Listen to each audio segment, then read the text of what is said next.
Ladies and gents, war with Iran started yesterday, more than 24 hours ago, 30 plus hours ago, right?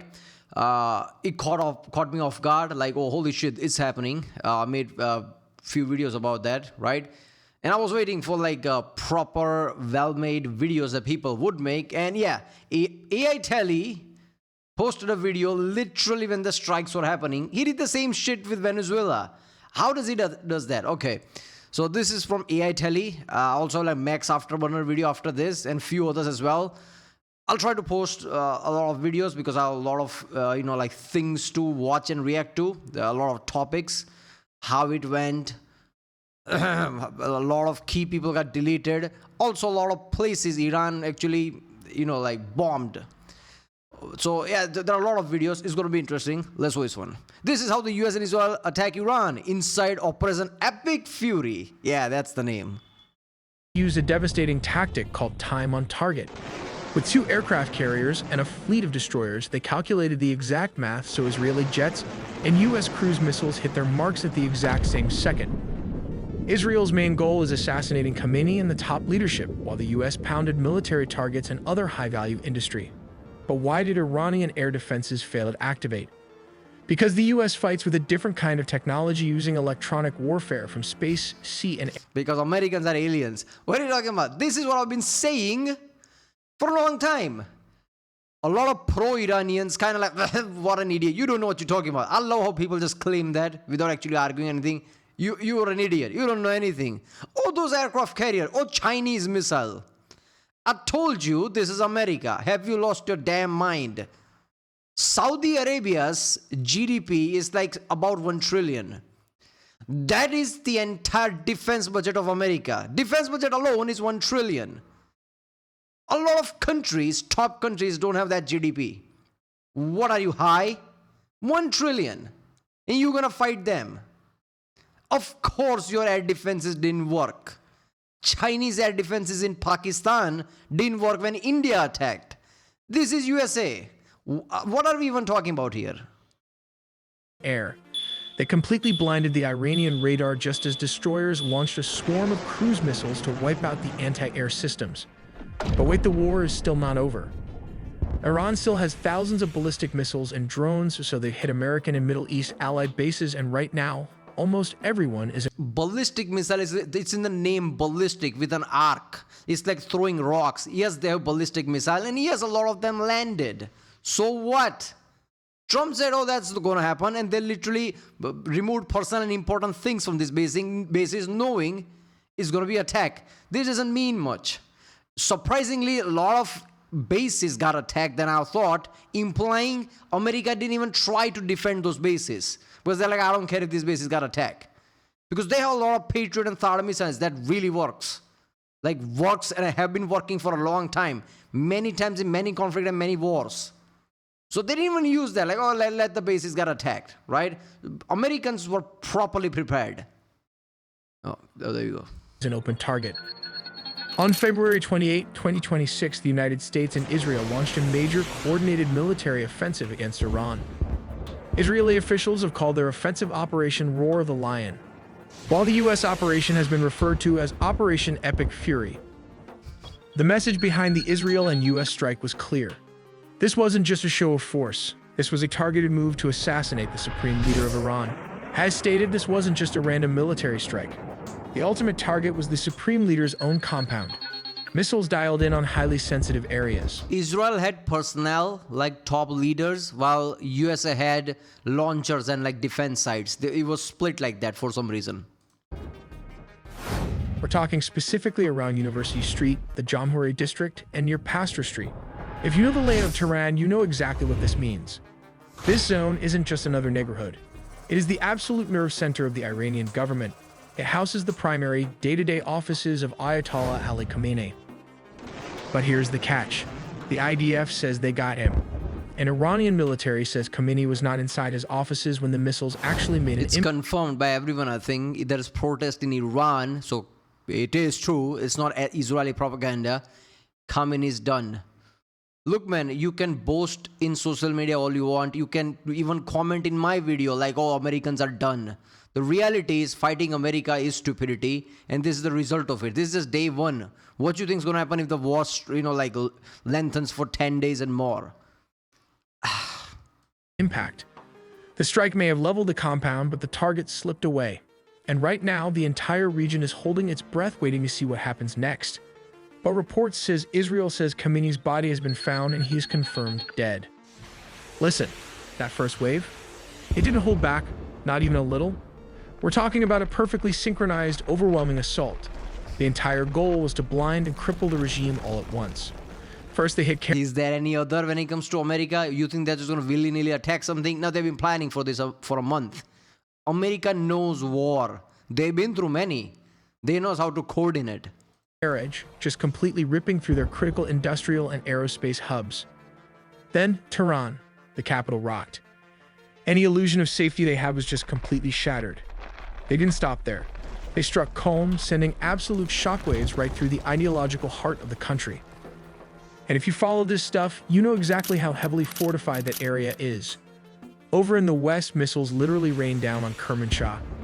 They neutralized those launch sites before the operators could even think about powering up their radars.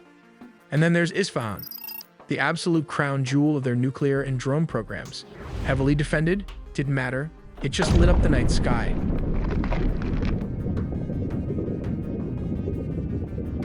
But how did the US and Israel actually pull off a preemptive strike on Iran?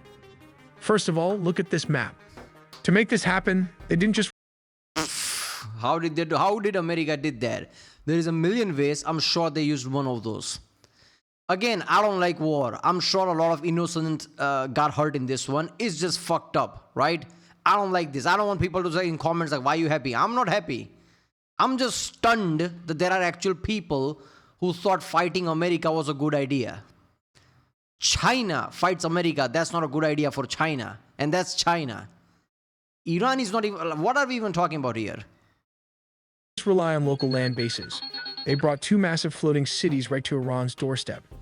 Down in the Arabian Sea, you've got the USS Abraham Lincoln That's carrier some strike group bearing down on the size of south India. and east. And over in the eastern Mediterranean, the biggest, newest ship, USS Gerald R. Ford. While Israeli jets flew all the way across the Middle East to reach Iranian airspace, timing was absolutely critical. The moment those IDF jets reached their marks, the missiles were released. And that brings us to the most terrifying, complicated part of this entire operation, the synchronization. Military planners rely on a tactic called time on target. Look at this map. You have missiles firing from submarines, cruise missiles launching from escort ships, and massive payload drops from stealth bombers. They are all deploying from completely different locations at entirely different times. But here is the genius of it. The US military machine was mathematically choreographed so everything impacted Kairaj, Tehran, Qom, Kermanshah, and Isfahan at the exact same second the Israeli jets dropped their guided bombs. It was designed to be a total systemic shock and explodes at the same time. A move to collapse the regime instantly. When those munitions finally hit, it was pure shock and awe. But why did the Iranian air defenses fail to activate? Well, to put it simply, the US military operates in a completely different league.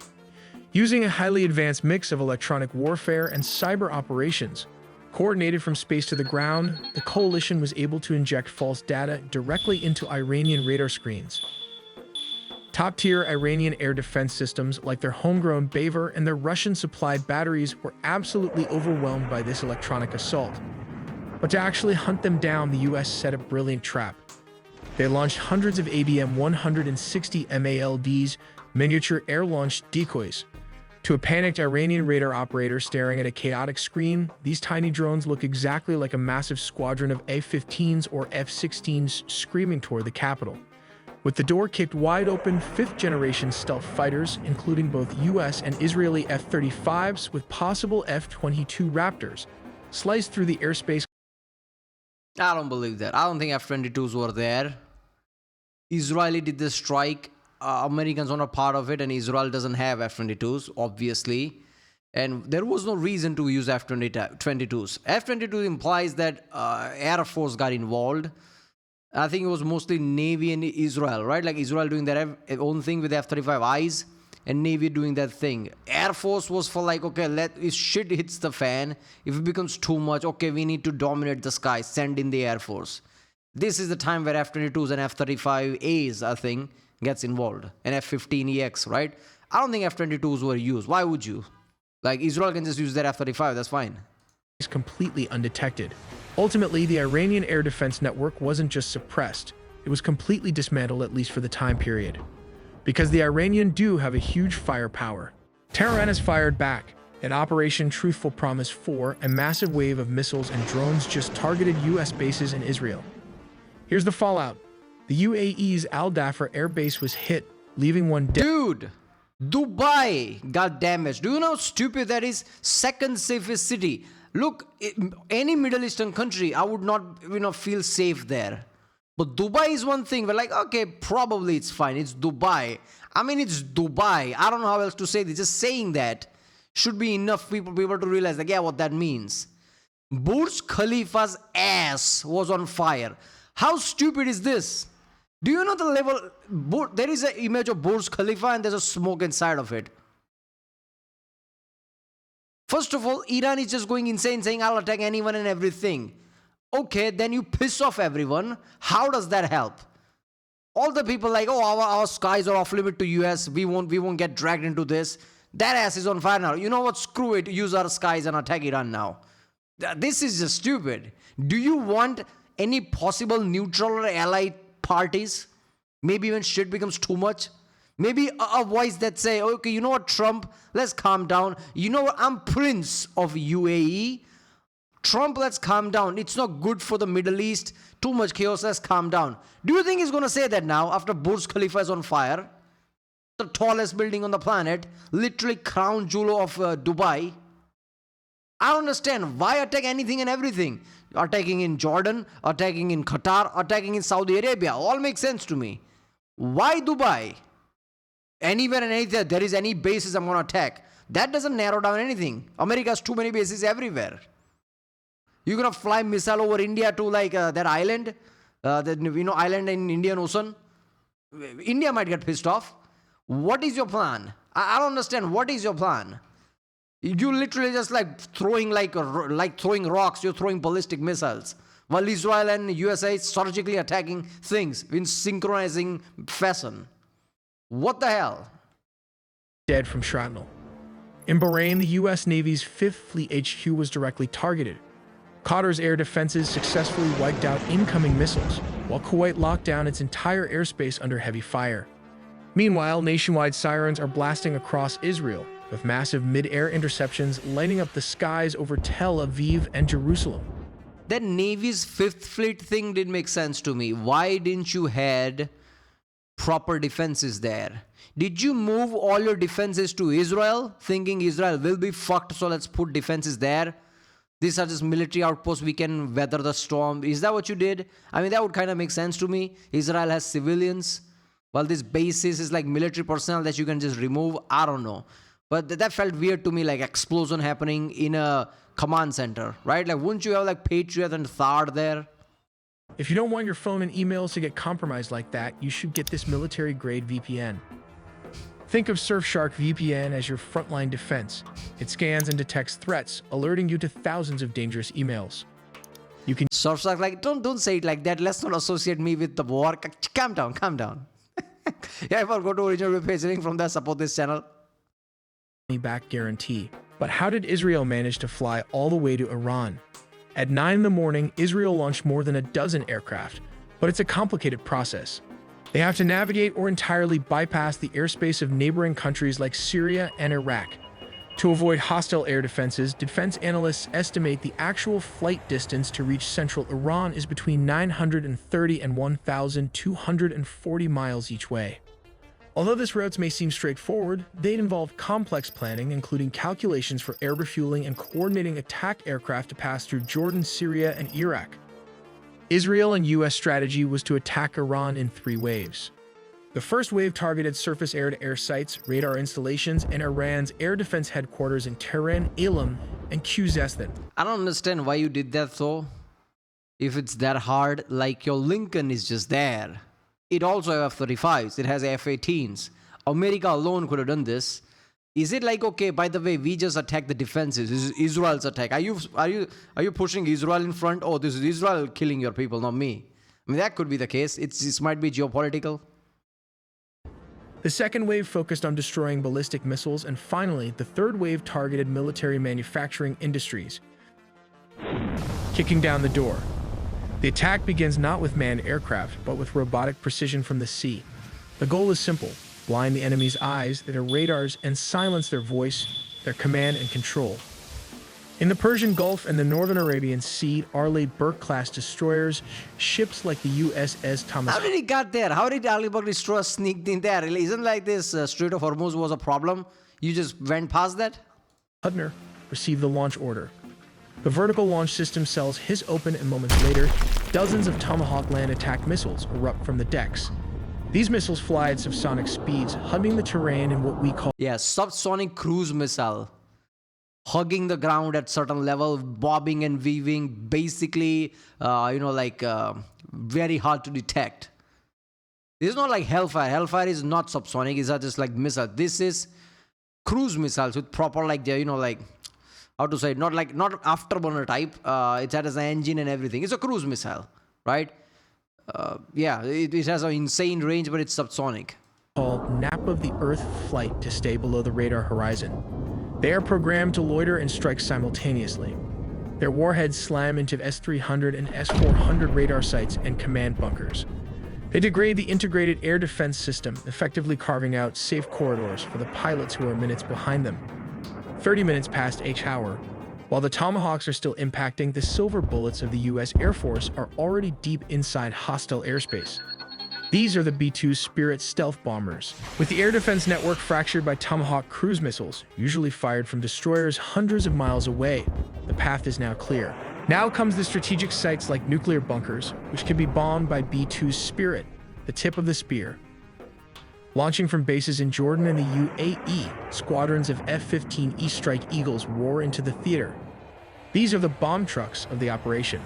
Each F-15 Okay, is this what happened, or is he guessing? Do you use B2s? I don't know, man. Did you use B2s? I don't know. F-15 is heavily laden with GDMs and small diameter bombs. Interestingly, it can carry up to 19 GDAMs or 28 small diameter weapons. While the B-2s hit the deep bunkers, the F-15s hunt the mobile targets. Their ADSA radars scan the ground for ballistic missile launchers hiding in valleys. Working in pairs, they drop precision bombs on missile convoys, hangars, and secondary command nodes. Once they are Winchester, out of ammo, or low on fuel, they don't go home yet. They connect to this tanker common launch tube that fits into almost any aircraft's existing fuel hatch. They retreat to those tanker tracks established in Phase 1, taking on thousands of pounds of jet fuel in midair before turning back for a second sortie. 2 hours past each hour. To sustain the pressure, the U.S. Navy's floating air bases enter the fight. Cruising in the Arabian Sea, a carrier strike group turns into the wind. Steam and electromagnetic catapults begin launching aircraft every 30 seconds. F/A-18 Super Hornets launch carrying anti-radiation missiles. Their job is DAD, destruction of enemy air defenses. They are hunting down any surviving radar operators foolish enough to turn their systems on. Okay, is this all happen, or is he guessing? I assumed Israel attacked a lot of personnels, while America basically attacked a lot of defenses and SAM sites and all this S-300 and Bavars and all that, ballistic launchers, while using their Tomahawk missiles from destroyers and submarines. Did you use B-2 bombers? Did you use did actually Emals actually sure, not Emals, it's Lincoln, right? So did you use steam powered launchers and launch ships, launch planes? I don't know, man. Did that happen? I mean, it did say it's 500 strikes at once. It didn't feel like that, but news and videos don't break out from all places. It's just some civilian areas. So a lot of Iran got fucked up. That's what happened. Meanwhile, F-35C Lightning push forward to gather intelligence and strike high-threat targets that the older jets cannot reach. Orbiting far behind them are the E-2D Hawkeyes, the quarterbacks in the sky, managing the massive traffic of hundreds of U.S. jets. By sunrise, the first wave is over. The eyes of the enemy air defense have been blinded by Tomahawks.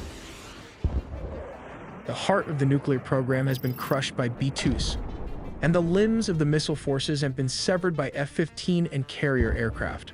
We make original videos from scratch, so All right. So far as I know, it's been Iran that's been retaliating and attacking places. A building that was attacked by drone. All right. Okay. Again, Dubai has a lot of money. UAE has a lot of money, right? Saudi has a lot of money. Qatar has a lot of fucking money. Why don't they have defenses? Understand they have American bases and ask Americans to provide defense. Why don't they have their own defenses? Like, don't you have money? You have money for that. It's few billions. You can do that. Come on. Why don't you buy a proper defense structure? If you don't want to like invest in military, fine. At least invest in like, like defenses like Iron Dome, right? You can buy it from USA like Thar, Patriot, something. They'll give it to you. Those drones just slamming into building felt weird. These are the same drone that Pakistan used, Iranian drones, against India. Most of them, all of them got intercepted because India had 4 or 5 type of different system. They didn't just have S-400. They had like Israel and French helped made Akash indigenous system. They had Prithvi system. There's another system that I don't even know about, and S-400s. And there's like, I don't know, like some 1,500 mile, like border that they were like just laid all the system there. So nothing can cross through. And nothing did. No drone crossed through it. No missiles did. You need to have defense like that. I'm surprised Dubai and countries that are like vulnerable.